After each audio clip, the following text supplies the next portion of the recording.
بسم اللہ الرحمن الرحیم کی محمد سے وفا تو نے تو ہم تیرے ہیں، کی محمد سے وفا تو نے تو ہم تیرے ہیں، یہ جہاں چیز ہے کیا لوح و قلم تیرے ہیں، یہ جہاں چیز ہے کیا لوح و قلم تیرے ہیں۔ اور نگاہ عشق و مستی میں وہی اول وہی آخر، نگاہ عشق و مستی میں وہی اول وہی آخر، کونین کے آقا امام الانبیاء شافع روز جزا رسول عربی پیغمبر اسلام نبی آخر الزمان سیدنا حضرت محمد رسول اللہ صلی اللہ تعالی علیہ وسلم، تمام نبیوں میں سب سے پہلے، تمام رسولوں میں سب سے پہلے، آقا مدنی صلی اللہ علیہ وسلم کی حدیث شریف علامہ بیہقی رحمۃ اللہ علیہ نے نقل فرمائی۔ آقا نے فرمایا کنت نبیا وآدم بین الماء والطین، میں اس وقت بھی نبی تھا جب آدم پانی اور مٹی کے درمیان تھے۔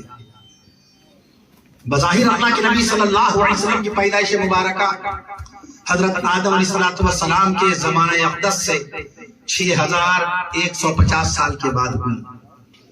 تمام نبیوں کے بعد ہمارے آقا صلی اللہ تعالی علیہ وسلم اس دنیا میں متولد ہوئے رحمت للعالمین صلی اللہ علیہ وسلم کی حیثیت سے۔ اللہ تعالیٰ نے اپنے محبوب صلی اللہ علیہ وسلم کو عالموں کی یہ رحمت بنا کر بھیجا۔ اور علامہ ابن کثیر رحمت اللہ علیہ جن کا زمانہ تقریباً 700 سال پہلے کا زمانہ ہے، بلند پایا مفسر قرآن ہے، محدث ہے، جید عالم ہے، وہ تحریر فرماتے ہیں کہ عالم کم و بیش 40,000 کی تعداد میں، 40,000 عالم۔ اور قرآن مجید میں اللہ نے اپنے محبوب صلی اللہ علیہ وسلم کی شان میں فرمایا وَمَا أَرْسَلْنَاكَ إِلَّا رَحْمَةً لِلْعَالَمِينَ، اے نبی ہم نے آپ کو تمام عالموں کے لیے رحمت بنا کر کے بھیجا۔ عالم کی صحیح تعداد اللہ تعالیٰ ہی کے علم ہے۔ میں عرض کروں آپ سے تو ہمارے نبی تمام نبیوں سے پہلے ہیں، ہمارے نبی تمام رسولوں سے پہلے ہیں، ہمارے نبی تمام پیغمبر سے پہلے ہیں۔ میں عرض کر دوں آپ سے پیارے آقا صلی اللہ تعالی علیہ وسلم آج سے 1495 سال پہلے مکہ معظمہ میں سوق اللیل نامی مقدس گلی میں شاہ بنی ہاشم کے ہاتھے میں خانہ کعبہ کے 4 رخ، 4 رخ میں سے کس رخ پر ہمارے آقا کی پیدائش مبارکہ ہوئی؟ آج کے نوجوان کو نہیں معلوم، آج کی بچیاں بیٹیاں جو موبائل چلانے میں ماہر ہیں ان کو نہیں معلوم کہ جن نبی کے صدقے میں اللہ نے ایمان بخشا، جن نبی کے صدقے میں اللہ نے قرآن بخشا، جن نبی کے صدقے میں اللہ نے مکان بخشا، جن نبی کے صدقے میں اللہ تعالیٰ نے خاندان بخشا، اور جن نبی کے صدقے میں اللہ تعالیٰ نے قرآن مجید عطا فرمایا، ان نبی کی پیدائش مبارکہ خانہ کعبہ سے کس رخ پر ہوئی؟ ہم کو اپنی خلیہ ساس کا گھر معلوم ہے، پھوپھیا ساس کا گھر معلوم ہے، سالے کا گھر معلوم ہے۔ اس سمت میں پورب کی طرف ہمارے ماموں رہتے ہیں، پچھم میں ہمارے پھوپھا رہتے ہیں، اور دکشن کی طرف باقاعدہ ہمارے سالے رہتے ہیں، اور اتر کی طرف ہماری خلیہ ساس کا گھر ہے۔ بتاؤ مدینے والے آقا صلی اللہ تعالی علیہ وسلم خانہ کعبہ کے کس رخ پر باقاعدہ جلوہ افروز ہوئے؟ ہم نے سارا لاک ڈاؤن موبائل پہ گزار دیا۔ کتنی پیاری باتیں، کتنی دل نشیں باتیں، کتنی قابل غور باتیں ہمارے رفیق مکرم فاضل نوجوان عزیزم مولانا محمد سمیر میاں القاسمی سلمہ اللہ تعالی عز و جل آج کی لغویات، آج کی رسومات، غیر شرعی ایجادات، غیر شرعی طور طریقوں کے اوپر ماشاءاللہ کتنی سیر حاصل، کتنی دل نشیں ماشاءاللہ تقریر فرما رہے تھے۔ اللہ تعالیٰ آپ کی عمر میں برکتیں پیدا فرمائے اور ایک ایک بات پہ ہم سب کو غور کرنے اور عمل کرنے کی توفیق نصیب فرمائے۔ ہمیں آج کے عظیم الشان تاریخ ساز جلسے کی پرخلوص دعوت ہمیشہ کی طرح اس بار بھی عزیزم مولانا سمیر میاں سلمہ نے پیش فرمائی۔ دوران سفر بھی باتیں ہوتی رہی۔ کل شہر لکھنؤ میں ایک نکاح پڑھانا تھا، کل ہی میں لکھنؤ آیا، پرسوں شہر کانپور میں ایک نکاح کی محفل میں پہنچا، وہاں بھی مجھے نکاح پڑھانا تھا۔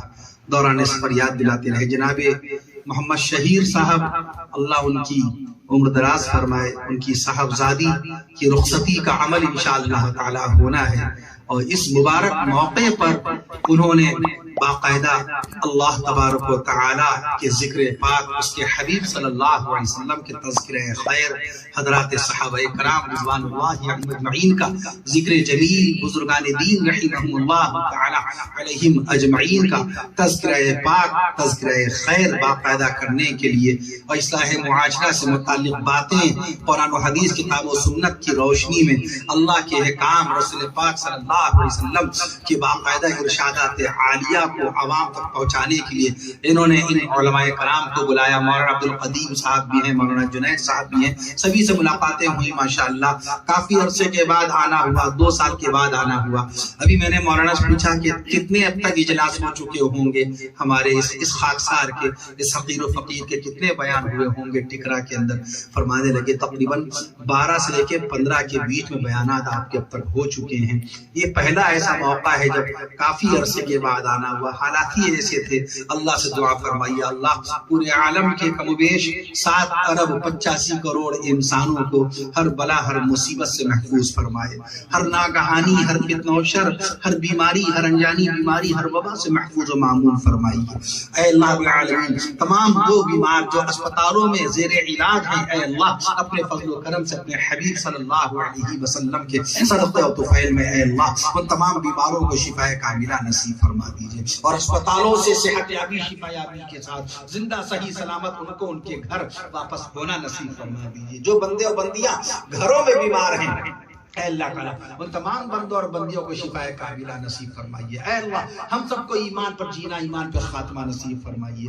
ہم سب کو ایمان سے لبریز سکون، اور ہم سب کو ایمان سے لبریز سکون اور عافیت کی زندگی نصیب فرما دیجئے، سکون اور عافیت کی زندگی نصیب فرما دیجئے۔ اے اللہ تعالیٰ ہم سب کو اتباع رسول صلی اللہ علیہ وسلم نصیب فرمائیے۔ میں عرض کر رہا تھا آپ سے کہ اللہ تعالیٰ نے ہمیں اور آپ کو اپنے حبیب صلی اللہ علیہ وسلم کی امت میں پیدا فرمایا ہے۔ میں عرض کر دوں آپ سے کہ ہم نے نہ پڑھائی کی، نہ مطالعہ کیا، لاک ڈاؤن سارا کا سارا ہم نے موبائل پہ گزار دیا۔ موبائل میں کھیلنے والے، باقاعدہ کھیلے جانے والے جو گیمز ہیں، یعنی موبائل کے لوڈو پر سارا وقت گزار دیا، موبائل کے کیرم بورڈ پہ سارا وقت گزار دیا، پتنگ اڑا اڑا کر کے لاک ڈاؤن گزارا گیا۔ جبکہ امتحانات کے دنوں میں، وبا کے زمانے میں، پریشانی کے عالم میں، ابتلا کے زمانے میں، آزمائش کے زمانے میں باقاعدہ اللہ کی بارگاہ میں ہمیں سجدوں پہ سجدہ کرنا چاہیے، اللہ کے قرآن مجید سے رابطہ قائم کرنا چاہیے۔ لاک ڈاؤن میں موقع تھا کہ جو لوگ قرآن مجید نہیں پڑھ سکے ہیں بچپن میں، وہ لاک ڈاؤن کے زمانے میں مسجد کے امام کو لگا کر ناظرہ پڑھ سکتے تھے، قرآن مجید کو پڑھنا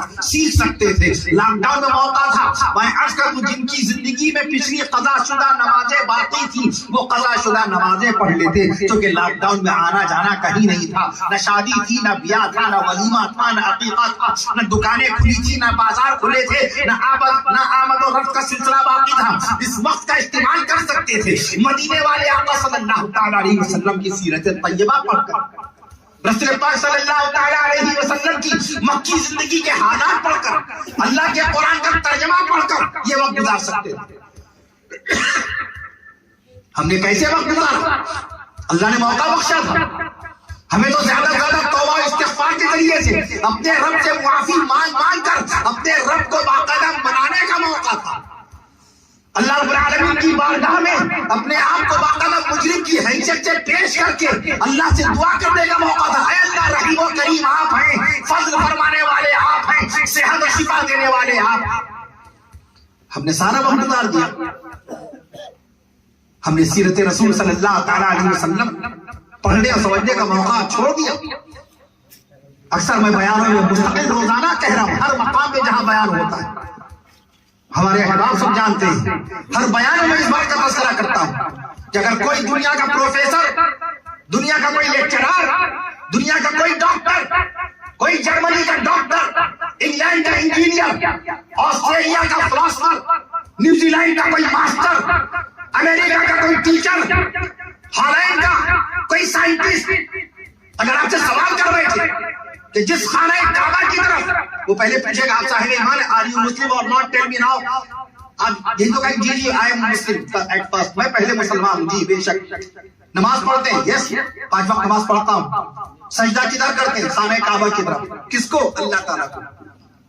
اب وہ کہتے ہیں کہ پیارے نبی صلی اللہ علیہ وسلم تو مکہ شریف میں جب تھے تو خانہ کعبہ کی طرف سجدہ نہیں کرتے تھے، 13 سال مکہ معظمہ میں رہے، خانہ کعبہ کی طرف نماز ایک بھی نہیں پڑھی، بیت المقدس کی طرف رخ کر کے نمازیں پڑھی۔ قبلہ یہ ہے نا، ہمارے آقا اس رخ پہ نماز پڑھتے تھے۔ بتاؤ اللہ کے نبی صلی اللہ تعالیٰ علیہ وسلم نے خانہ کعبہ کی طرف رخ کر کے پہلی نماز کب پڑھی؟ کون سے مہینے میں پڑھنا شروع کی؟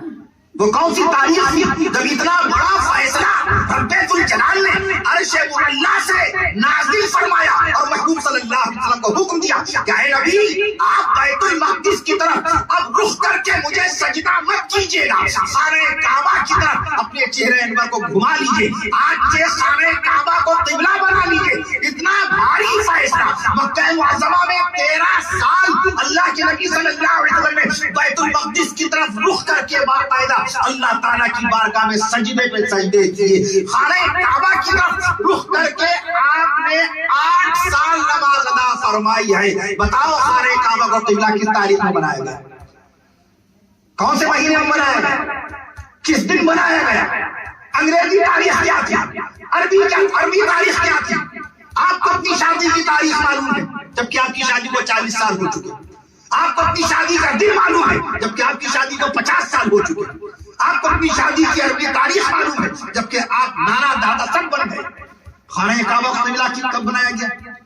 اس کی تاریخ میرے ذہن میں ہے۔ ایک دن میں جس خانہ کعبہ کی طرف رخ کر کے 5 وقت کی نمازوں میں 48 رکعت پڑھی جاتی ہے اور ان 48 رکعت میں 96 سجدے کیے جاتے ہیں۔ ایک رکعت میں 2 سجدے ہوتے ہیں نا، ایک رکعت میں 2 سجدے ہوتے ہیں اور 48 رکعت میں 96 سجدے میں۔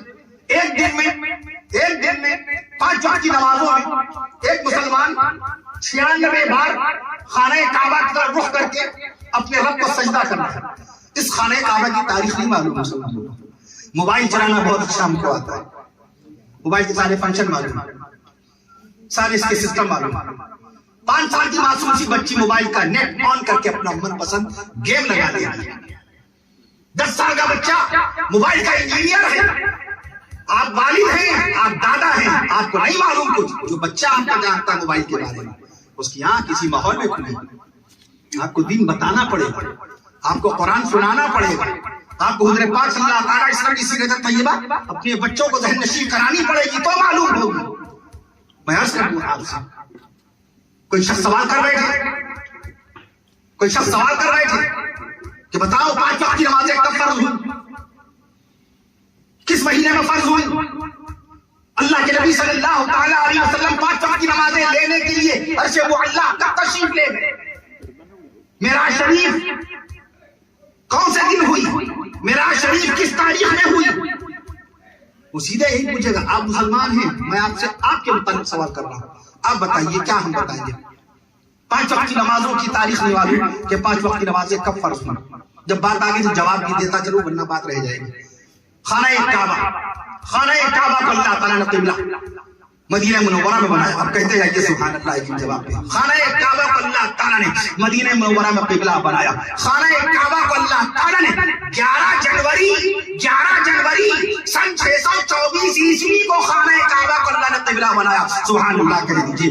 جس دن قبلہ بنایا وہ دن منگل کا تھا، سبحان اللہ کہہ دیجیے۔ جس دن قبلہ بنایا وہ دن منگل کا تھا۔ میں عرض کر دوں آپ سے، اور جس نماز میں اللہ تعالیٰ نے خانہ کعبہ کی طرف اپنے نبی کو پھرنے کا حکم دیا، خانہ کعبہ کی طرف گھومنے کا حکم دیا، جس نماز کی حالت میں خانہ کعبہ کی طرف گھومنے کا حکم دیا، وہ نماز ظہر تھی۔ سبحان اللہ کہہ دیجیے۔ وہ نماز ظہر تھی، اور نماز ظہر میں 4 رکعت ہوتی ہے، نماز ظہر میں 4 رکعت ہوتی ہے، اور نماز ظہر کی کون سی رکعت میں گھومنے کا حکم دیا؟ میں عرض کر دوں آپ سے، اللہ کے نبی صلی اللہ علیہ وسلم کو اللہ تعالیٰ نے 30ویں رکعت میں خانہ کعبہ کی طرف گھومنے کا حکم دے دیا۔ فَوَلِّ وَجْهَكَ شَطْرَ الْمَسْجِدِ الْحَرَامِ، اے نبی آپ اپنا چہرہ انور گھما لیجئے خانہ کعبہ کی طرف۔ ظہر کی نماز ویسی فرض ہے جیسے فجر کی نماز فرض ہے۔ فجر کی نماز منافقوں پہ بھاری، عشاء کی نماز منافقوں پہ بھاری، ظہر کی نماز کی بڑی اہمیت، عصر کی نماز کے متعلق اللہ نے قرآن مجید کے دوسرے پارے میں فرمایا حافظوا علی الصلوات والصلاۃ الوسطی، حفاظت کرو درمیانی نماز کی، عصر کی نماز درمیانی نماز، صلاۃ الوسطی قرآن مجید نے فرمایا ہے عصر کی نماز، درمیانی نماز بیچ کی نماز، عصر سے پہلے دو نماز ہیں، فجر اور ظہر، عصر کے بعد بھی دو نماز ہیں، مغرب اور عشاء، تو اب درمیانی نماز کون سی ہوئی؟ عصر کی ہوئی۔ قبر میں عصر کا ہی منظر دکھایا جاتا ہے، مرحوم کو کسی وقت دفنایا جائے، قبر میں عصر ہی کا وقت ملے گا مرحوم کو، سبحان اللہ۔ شیخ الاسلام مولانا حسین احمد مدنی رحمۃ اللہ علیہ کا انتقال ہوا 1957 میں، تاریخ 5 دسمبر 1970، رات 1:15 بجے دفنائے گئے۔ نماز جنازہ کس نے پڑھائی؟ فضائل اعمال کے لکھنے والے مولانا شیخ الحدیث مولانا زکریا رحمۃ اللہ علیہ، رات میں دفنائے گئے۔ مرحوموں کو کسی وقت دفنائیے، قبر میں عصر ہی کا وقت ملے گا، وہاں سورج چمکتا ہوا ڈوبتا ہوا نظر آئے گا، وہ امتحان کے لیے ہوگا، تو اصلی سورج نہیں ہوگا، مصنوعی سورج ہوگا۔ مرحوم کہے گا منکر نکیر سے رک جائیے، عصر کی نماز ادا کر لوں، عصر کی نماز ادا کر لوں، سورج ڈوب رہا ہے، سورج غروب ہو رہا ہے، سورج ڈوب رہا ہے، سورج غروب ہو رہا ہے۔ بھائی آپ مجھ سے سوال کر لیجئے گا، بے شک آپ مجھ سے سوال کر لیجئے گا، لیکن پہلے مجھے نماز ادا کر لینے دیجئے۔ منکر نکیر وہیں پر مسکرا دیں گے، ایمان لے کر کے آیا ہے، نماز لے کر کے آیا ہے، عقیدہ لے کر کے آیا ہے، سنت لے کر کے آیا ہے، شریعت لے کر کے آیا ہے، نبی کی محبت لے کر آیا ہے، اللہ کا عشق لے کر کے آیا ہے، نمازوں کی چاہت لے کے آیا ہے، تبھی تو باقاعدہ نماز پڑھنے کی مہلت مانگ رہا ہے۔ تو فرشتے مسکرا کے کہیں گے نہیں، تم پر یہ نماز فرض نہیں ہے، تم تو ساری فرض نماز دنیا میں ادا کر چکے، تم ایمان لے کے آئے۔ 3 سوال ابھی مولانا نے دہرائے، من ربک، رب تمہارا کون ہے، ما دینک، دین تمہارا کیا ہے، ما کنت تقول فی ھذا الرجل، اور یہ جو صاحب کھڑے ہیں آقا مدنی سرکار مدینہ صلی اللہ علیہ وسلم کا دیدار ہوتا ہے اس مقام پہ، اور فرمایا جاتا پوچھا جاتا ہے آقا صلی اللہ علیہ وسلم شان اقدس کے متعلق ان صاحب کے بارے میں تم کیا کہتے تھے دنیا میں، اسی وقت صاحب ایمان کہہ دے گا ارے یہ تو میرے پیارے نبی امام الانبیاء محمد مصطفیٰ صلی اللہ علیہ وسلم ہے، ساری زندگی ہم نے اپنے نبی کا کلمہ پڑھا، ساری زندگی میں نے اپنی نعت نبی کی سنتوں پہ عمل کیا، ساری زندگی اپنے نبی کے سینہ پاک پر نازل ہونے والے قرآن کی تلاوت کی، یہ تو میرے پیارے نبی رسول عربی پیغمبروں کے سردار سرکار مدینہ رسول باوقار آقا نامدار مدنی تاجدار محسن انسانیت نبی الرحمت خاتم النبیین رحمت للعالمین صلی اللہ علیہ وسلم ہے۔ ادھر جواب دیا مومن نے، ادھر فرشتے مسکرا کے ایک جملہ کہیں گے، بڑا پیارا جملہ، نم سو جاؤ نم کنومت العروس، جیسے دلہن سوتی ہے، دلہن سے اچھی میٹھی نیند کسی کو نہیں آتی۔ دلہن جب سوتی ہے پہلا دن پہلی رات، اے اللہ آپ کا احسان عظیم، آپ نے میرے والد کا فرض پورا کرا دیا، آپ نے مجھ کو اپنی منزل مقصود پہ پہنچا دیا، اے اللہ آپ نے میری شادی سے پہلے عزت و آبرو کی خوب حفاظت فرمائی، آج مجھ کو باقاعدہ اپنے نکاحی شوہر کے پاس پہنچا دیا، اے اللہ آپ کا احسان عظیم ہے۔ شکر ادا کرتے کرتے دلہن سو جاتی ہے، تو دلہن کی مثال دی ہے، مرد ہوگا اس سے بھی دلہن کا لفظ استعمال کریں گے فرشتے، سبحان اللہ، مرد ہوگا فرشتے اس کو بھی دلہن کہیں گے۔ دلہن کی راحت اور دلہن کی باقاعدہ تسکین اور دلہن کا سکون کتنا عظیم ہوتا ہے۔ میں عرض کرتا ہوں اللہ ہماری تمام بچیوں کو دلہن بنا دے، اللہ ہماری تمام بھانجیوں بھتیجیوں کے رشتوں کو اپنے نیک اور مومن اور صالح بندوں سے منسوب فرمائے۔ جناب محمد شہیر صاحب بڑے خوش نصیب ہیں کہ ان کو اللہ نے اپنے محبوب صلی اللہ علیہ وسلم کی سنت پر عمل کرنے کی توفیق نصیب فرمائی، وقت پر بچی کا نکاح کر دیا،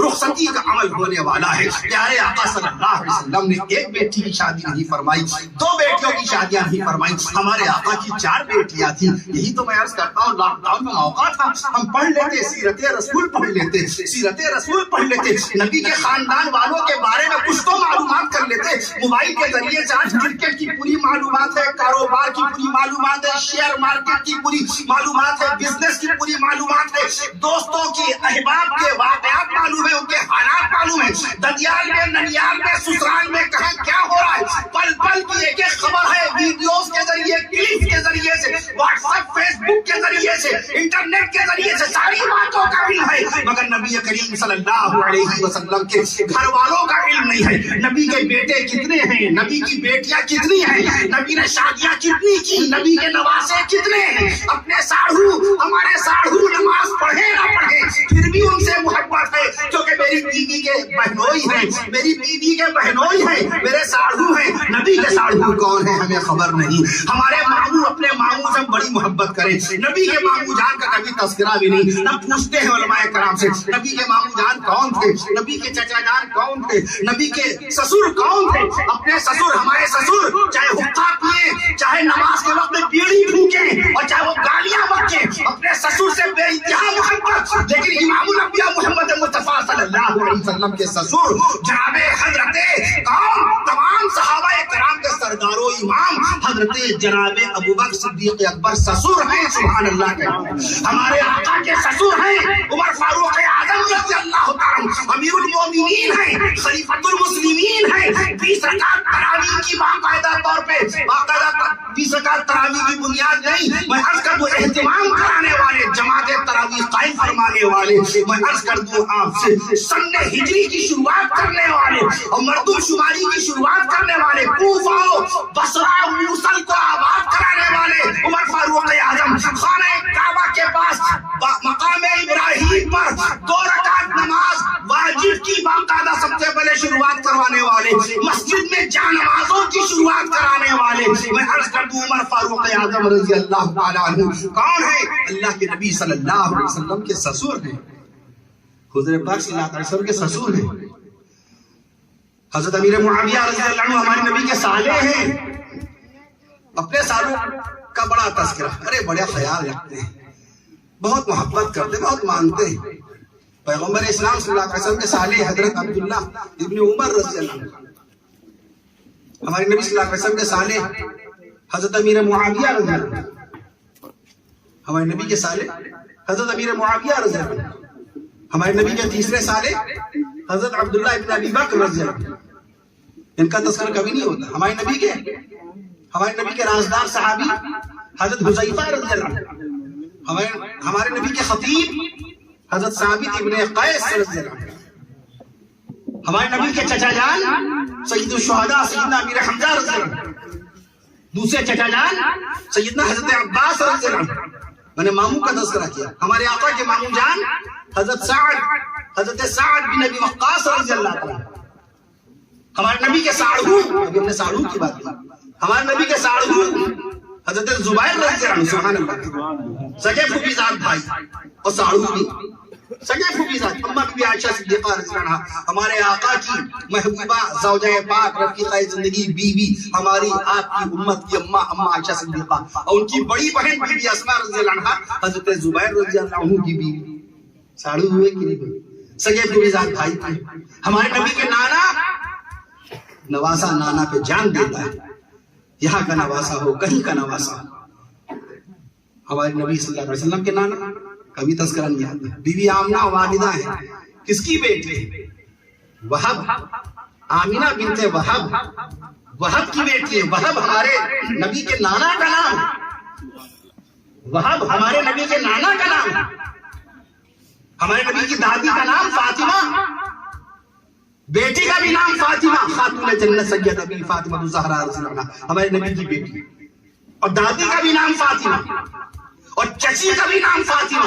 سیدنا حضرت علی رضی اللہ عنہ کی والدہ کا نام فاطمہ، حضرت عمر فاروق اعظم رضی اللہ تعالیٰ عنہ کی بہن کا نام فاطمہ. بحث کرنا ہے. اور یہ آپ نے پیران پیر کا تذکرہ فرمایا، پیران پیر شیخ عبد القادر محی الدین جیلانی رحمت اللہ علیہ 881 سال پہلے، 881واں سال ہے، 561 ہجری میں آپ کی وفات ہوئی. بحث کرنا ہے، بحث کرنا. 27 بیٹوں کے والد تھے پیران پیر، سبحان اللہ.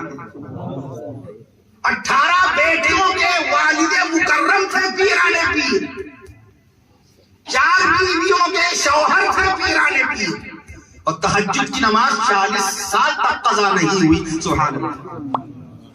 ہماری فجر چھوٹ جاتی ہے، ہماری ظہر کی نماز چھوٹ جاتی ہے، عصر کی جماعت ترک ہو جاتی ہے، مغرب کی نماز چھوٹ جاتی ہے، عشاء کی نماز ہوش نہیں رہتا۔ اذان کب دی مؤذن نے، کب اس نے اللہ کی صدا بلند کر دی، اللہ کی تکبیر بلند کر دی، اللہ کی کبریائی، اللہ کی بڑائی، اللہ اکبر اللہ اکبر۔ اذان کی شروعات اللہ اکبر سے تو ہے۔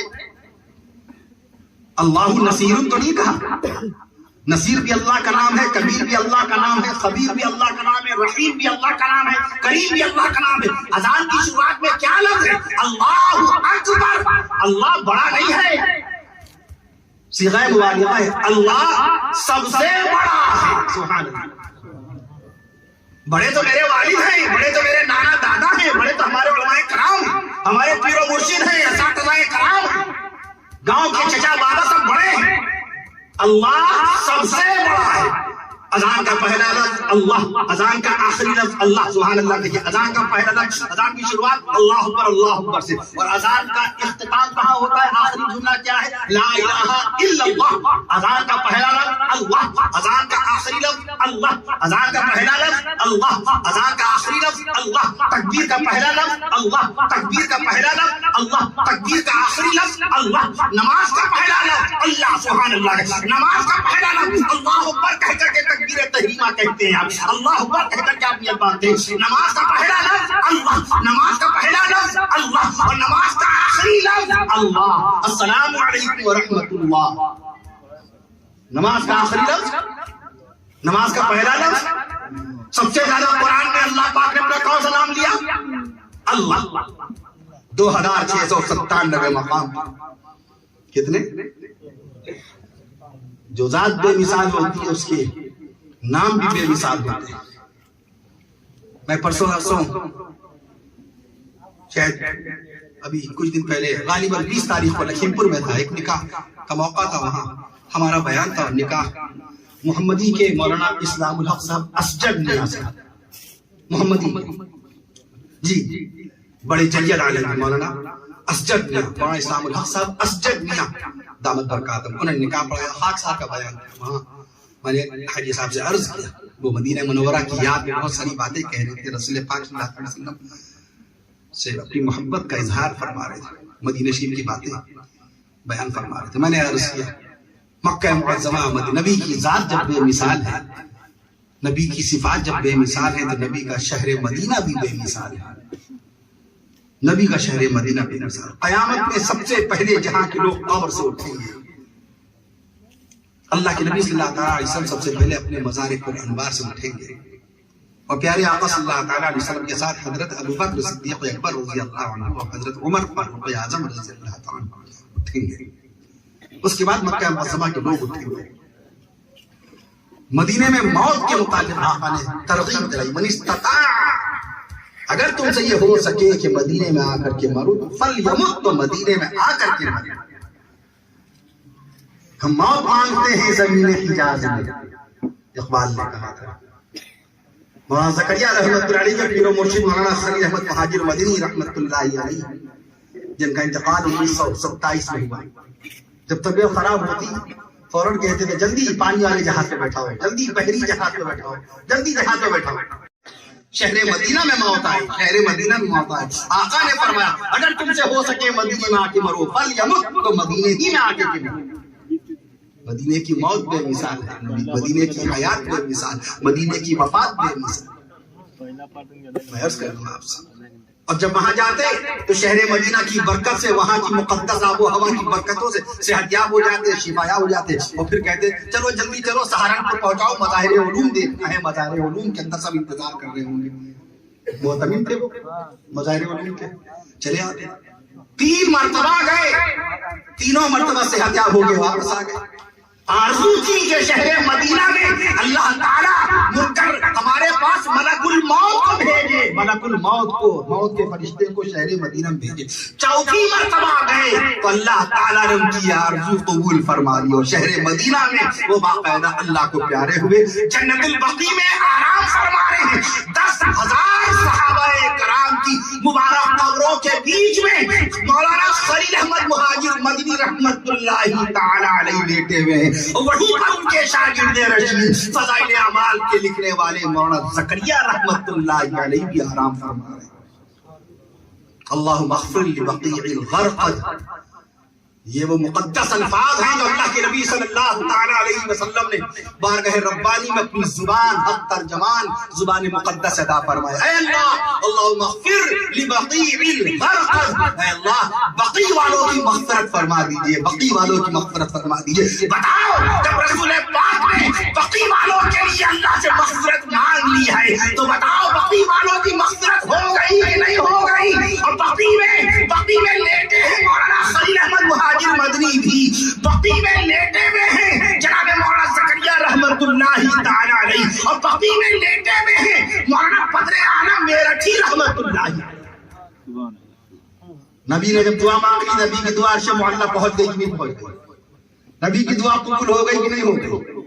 میں عرض کر دوں آپ سے، ہم نے پڑھائی نہیں کی، ہم نے مطالعہ نہیں کیا، کتابوں کا شوق باقی نہیں رہا، نہ کتابیں خریدنے کا شوق، نہ کتابیں پڑھنے کا شوق، نہ کتابیں سمجھنے کا شوق، نہ ان کو ڈھنگ سے سلیقے سے ادب سے رکھنے کا شوق.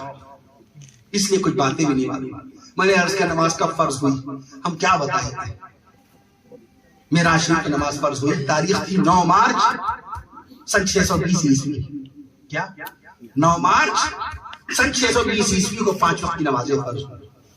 دن چہار شنبہ بدھ کا. ارے آج بھی تو چہار شنبہ بدھ ہے. معراج شریف کا دن آج ہے، سبحان اللہ کے دن. آج معراج شریف کا دن ہے کہ نہیں؟ بدھ کے دن اللہ تعالیٰ نے اپنے محبوب صلی اللہ علیہ وسلم کو معراج شریف میں اپنے پاس بلایا تھا. بدھی کے دن اللہ نے 5 وقت کی نمازیں فرض کی تھی. یہ جلسہ بہت مبارک دن ہو رہا ہے. اور بدھی کے دن اللہ کے نورانی فرشتے پیدا ہوئے تھے، سبحان اللہ. ترمذی شریف کی حدیث ہے، علامہ انور شاہ رحمۃ اللہ علیہ کے ملفوظات میں یہ حدیث شریف درج ہے. میں عرض کر دوں آپ سے، بدھ کے دن اللہ تعالیٰ نے اپنے نورانی فرشتوں کو پیدا فرمایا تھا. میں عرض کر دوں آپ سے، بدھ کے دن اللہ کے حبیب صلی اللہ تعالیٰ علیہ وسلم نے اللہ کی بارگاہ میں پہلی مرتبہ التحیات پڑھی تھی. بدھی کے دن اللہ نے 5 وقت کی نمازیں فرض قرار دی تھی. انگریزی تاریخ 9 مارچ تھی، عربی تاریخ 27 رجب تھی، 27 رجب المرجب تاریخ تھی. اللہ کے نبی صلی اللہ تعالیٰ علیہ وسلم کی ہجرت کو تقریباً 2.5 سال، تقریباً 3 سال یہ روایتوں میں آیا ہے، 3 سال باقی تھے. تو 9 مارچ سن 620 عیسوی میں باقاعدہ نمازیں فرض ہوئی. اور خانہ کعبہ قبلہ کب بنا؟ 11 جنوری. 11 جنوری کو یہ تاریخ یاد رکھیے صاحب ایمان کی حیثیت سے، غلام رسول کی حیثیت سے. نماز ظہر کے متعلق میں عرض کرتا ہوں کہ نماز ظہر میں خانہ کعبہ کو اللہ نے قبلہ بنایا.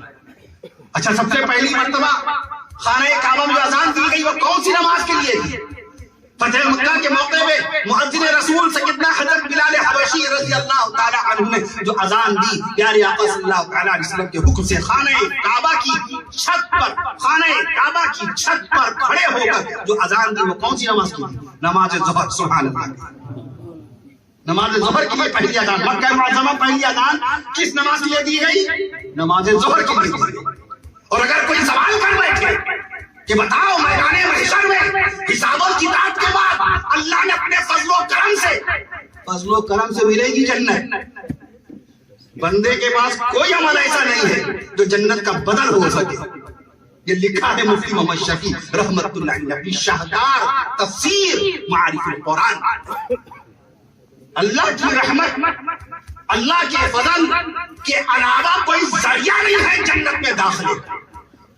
ورنہ نبی کریم صلی اللہ علیہ وسلم جیسی برگزیدہ ہستی، اللہ کے دلارے ہمارے نبی، اللہ کے پیارے ہمارے نبی، نبیوں کے نبی ہمارے نبی، پیغمبروں کے پیغمبر ہمارے نبی. سبحان اللہ کہہ دیجیے آپ بھی، مولانا کہہ رہے، علماء کرام کہہ رہے، آپ بھی کہیے سبحان اللہ. میں عرض کروں آپ سے، پیغمبروں کے پیغمبر ہمارے نبی، پیغمبروں کے پیغمبر ہمارے نبی، شافی محشر ہمارے نبی، ساقی کوثر ہمارے نبی، سید البشر ہمارے نبی، سید البشر ہمارے نبی، امام الانبیاء ہمارے نبی، سید الانبیاء ہمارے نبی، نبی سید الاولیاء ہمارے نبی سید الاتقیاء ہمارے نبی سید الاصفیاء ہمارے نبی سید الاسقیاء ہمارے نبی سید الاسقیاء ہمارے نبی سید الاسقیاء ہمارے نبی شمس الضحیٰ ہمارے نبی بدر الدجا ہمارے نبی جگرا کی سرزمین پر ذکر مصطفیٰ ہو رہا ہے. آپ سبحان اللہ کہتے جائیے. شمس الضحیٰ ہمارے نبی بدر الدجا ہمارے نبی نور الہدیٰ ہمارے نبی. قیامت تک کے اگر رسول پاک کے القاب بیان کیے جائیں اللہ کی ذات کی قسم ختم نہیں ہوں گے, ختم نہیں ہوں گے.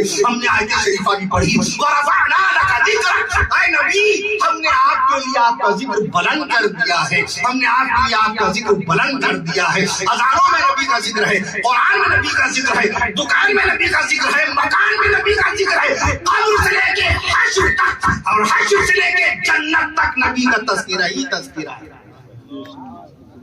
بحث کرنا تو نور الہدیٰ ہمارے نبی, محسن انسانیت ہمارے نبی, نبی جب پورا جب مجمع سبحان اللہ کہے گا تب ہم رکیں گے. محسن انسانیت ہمارے نبی, نبی الرحمت ہمارے نبی, صاحب شریعت ہمارے نبی, رونق جنت ہمارے نبی, صاحب شریعت ہمارے نبی, رونق جنت ہمارے نبی, پیکر شفقت ہمارے نبی. یہ بھی تو کہے آفتاب نبوت ہمارے نبی, مہتاب رسالت ہمارے نبی, آفتاب نبوت ہمارے نبی, مہتاب رسالت ہمارے نبی, منبع الفت ہمارے نبی, مرکز محبت ہمارے نبی, منبع الفت ہمارے نبی, مرکز محبت ہمارے نبی, سرکار دو عالم ہمارے نبی, نبی مکرم ہمارے نبی, رسول معظم ہمارے نبی, آقا انعامدار ہمارے نبی, مدنی تاجدار ہمارے نبی, پیغمبروں کے سردار ہمارے نبی, غریبوں کے غمگسار ہمارے نبی, غریبوں کے غمگسار ہمارے نبی, غریبوں کے غمگسار ہمارے نبی, امام المتقین ہمارے نبی, سید المرسلین ہمارے نبی, رحمت للعالمین ہمارے نبی, شفیع المذنبین ہمارے نبی. اور معراج کی رات میں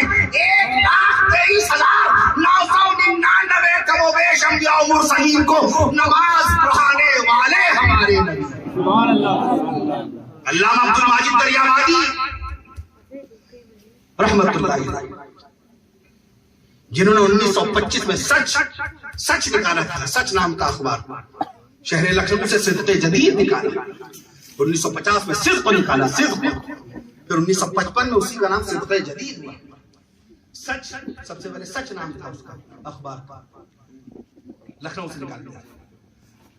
علامہ نوشہر رحمۃ اللہ لکھا امام الانبیاء, نبیوں کے امام, نبیوں کی امامت کرنے والے ہمارے نبی ہیں. تو وہ نبی جو اللہ کے بخشے بخشائے, اللہ کے دلارے, اللہ کے محبوب, نبیوں کے سردار و امام, انہوں نے فرمایا اللہ کی رحمت شامل حال ہوگی تو جنت ملے گی. اپنے عمل پر کوئی تکیہ نہ کرے, یہ نہ سمجھے کہ نماز کے بدلے میں جنت مل جائے گی, یہ نہ سمجھے روزے کے بدلے میں جنت مل جائے گی. یہ تو احکام کی تعمیل ہے, حکم ہے رب الجلال کا اقیموا الصلاۃ, قائم کرو نماز, ہم پر لازم ہے نماز قائم کریں گے, جنت مل ہی جائے یہ تھوڑی یقینی فرمایا.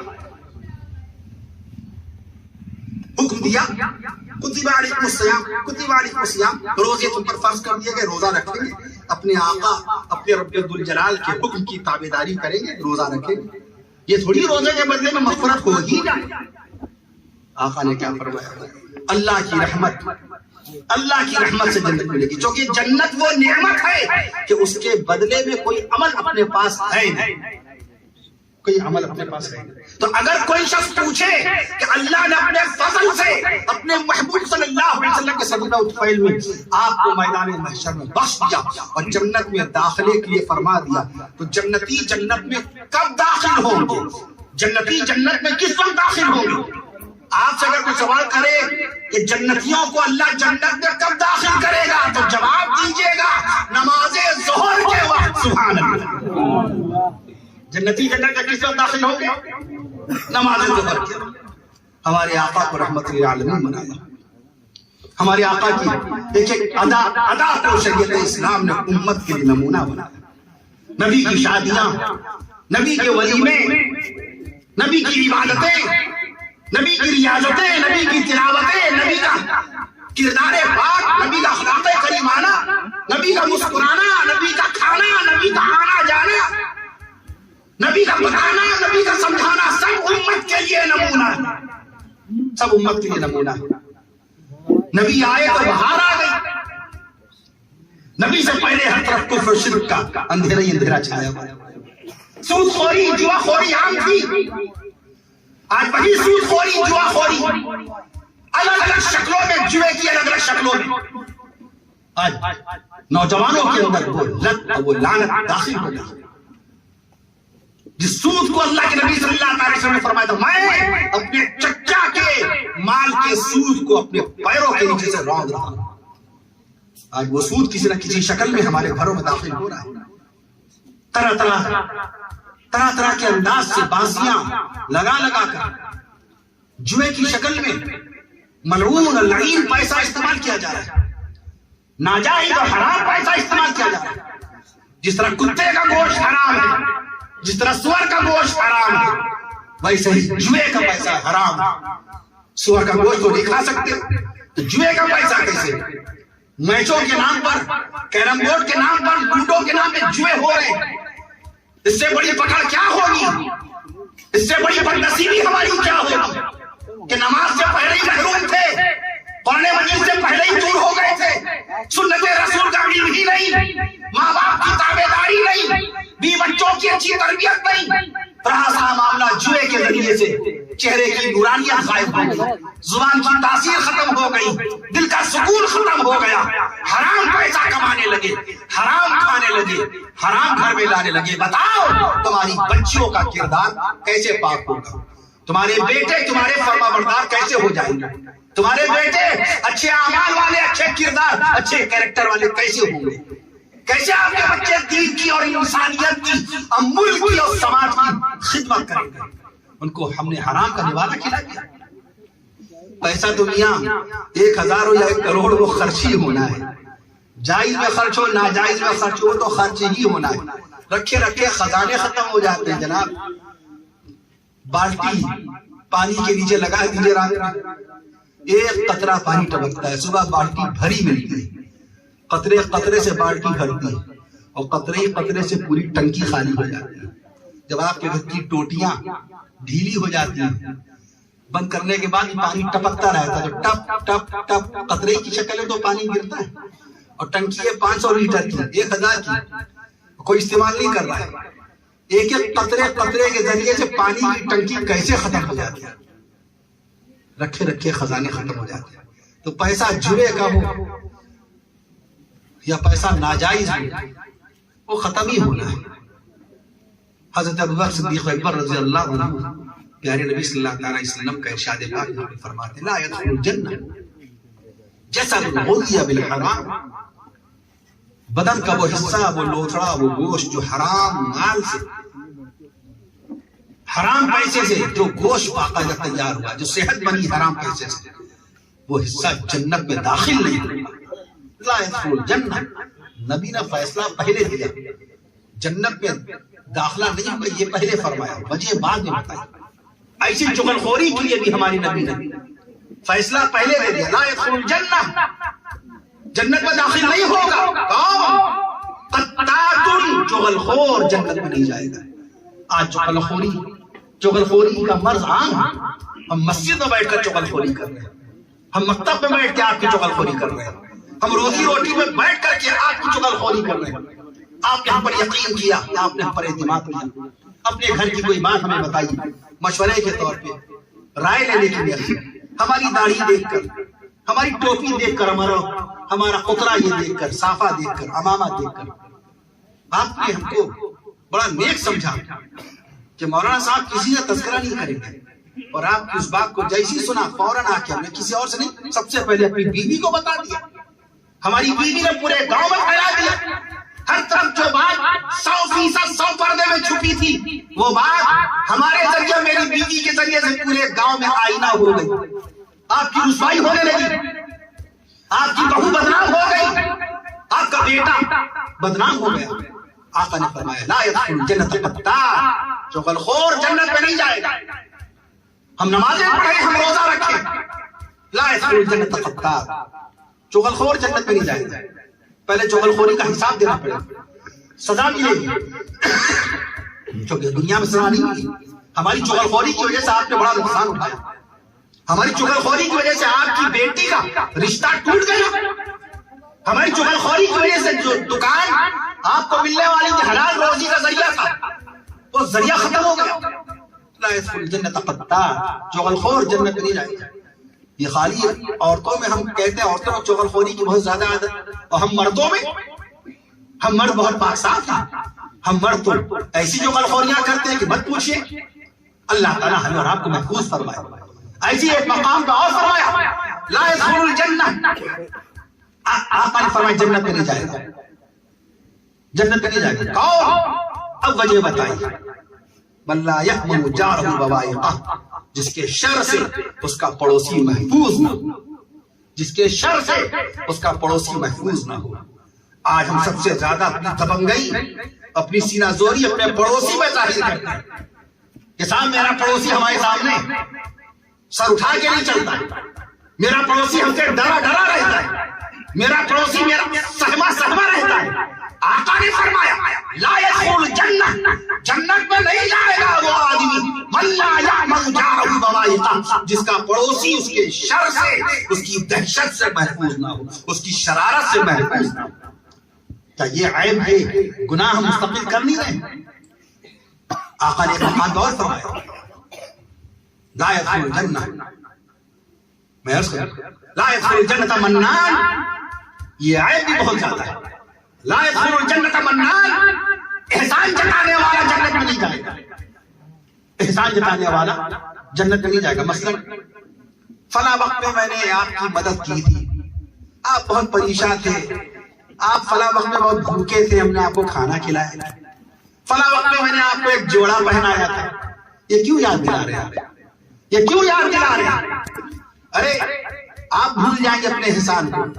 اللہ تعالیٰ نے آپ کے احسان کو زندہ رکھنے کے لیے ایسا انتظام کر دیا ہے، آپ بھول جائیں گے، آپ کے فرشتے نہیں بھولیں گے. وَإِنَّ عَلَيْكُمْ لَحَافِظِينَ كِرَامًا كَاتِبِينَ، تمہارے کندھے پہ بیٹھے فرشتے تمہارا ایک ایک عمل لکھ رہے ہیں.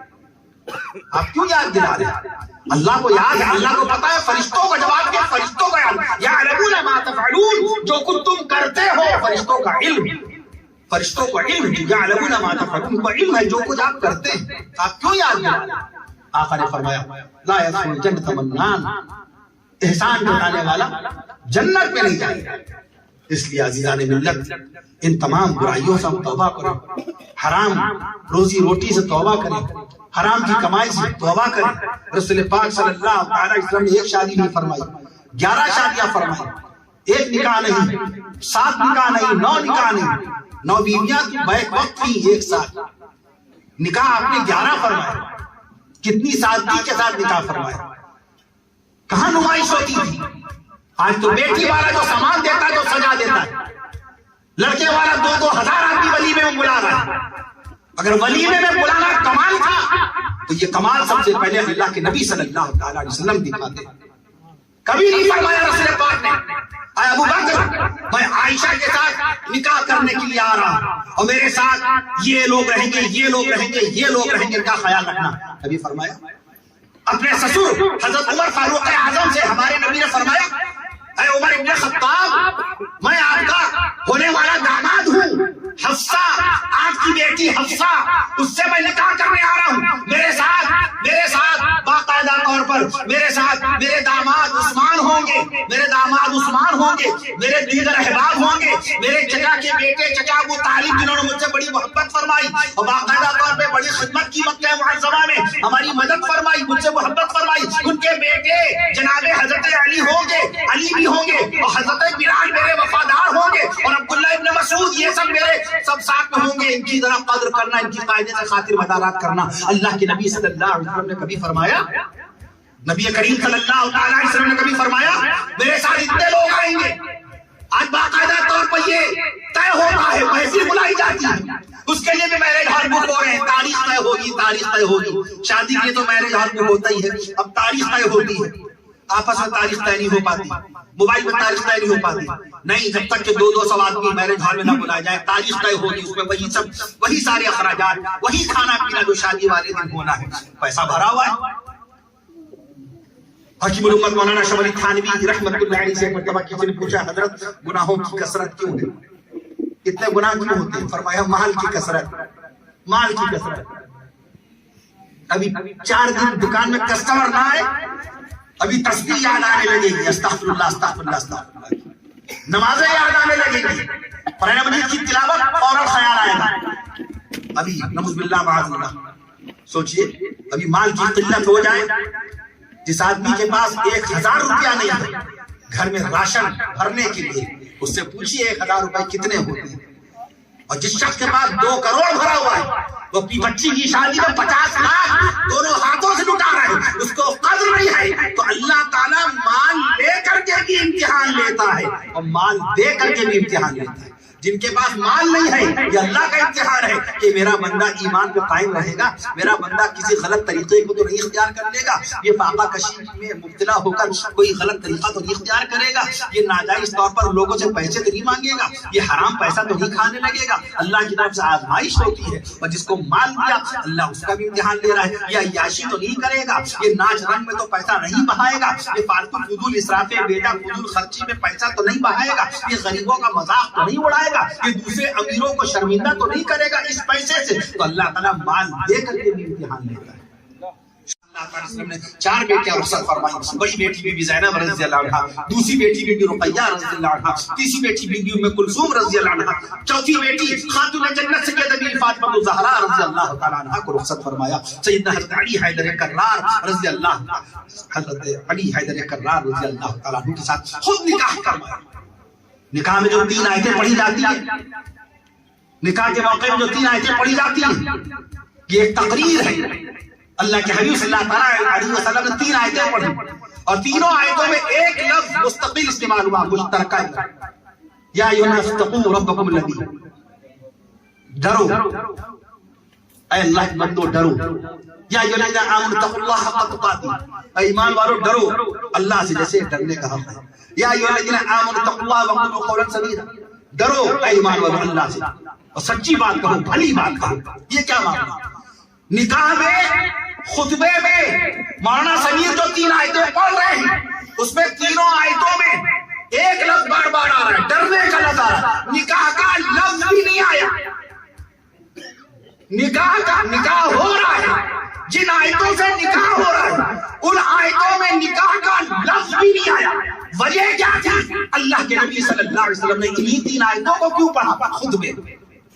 شوہر اور بیوی کی زندگی کو خوشگوار بنانے کے لیے، سبحان اللہ، شوہر اور بیوی کی زندگی کو مہکتے ہوئے گلشن کی طرح باقاعدہ مہکانے کے لیے، شوہر اور بیوی کی زندگی کی حفاظت کے لیے کہ شوہر اور بیوی کی زندگی میں کوئی زہر نہ گھول لے پائے، شوہر اور بیوی کی زندگی کو کوئی کسی طریقے سے نقصان نہ پہنچانے پائے، شوہر اور بیوی کی زندگی کو کوئی بد نظری کے ساتھ باقاعدہ خراب نہ کر پائے، شوہر اور بیوی کی خوشیوں کو کوئی باقاعدہ طور پہ نقصان اور ضرر نہ پہنچانے پائے۔ تم اللہ سے ڈرو، بیویوں کی غلطیوں کو معاف کرو، بیویوں کی خطاؤں سے درگزر کرو، تمہاری بیوی نکاح کی برکت سے تمہاری شریک حیات ہے، تمہاری بیوی نکاح کی برکت سے تمہاری محبوبہ ہے، یہ اسلام ہے جس نے نکاح کی برکت سے بیوی کو محبوبہ بنایا ہے۔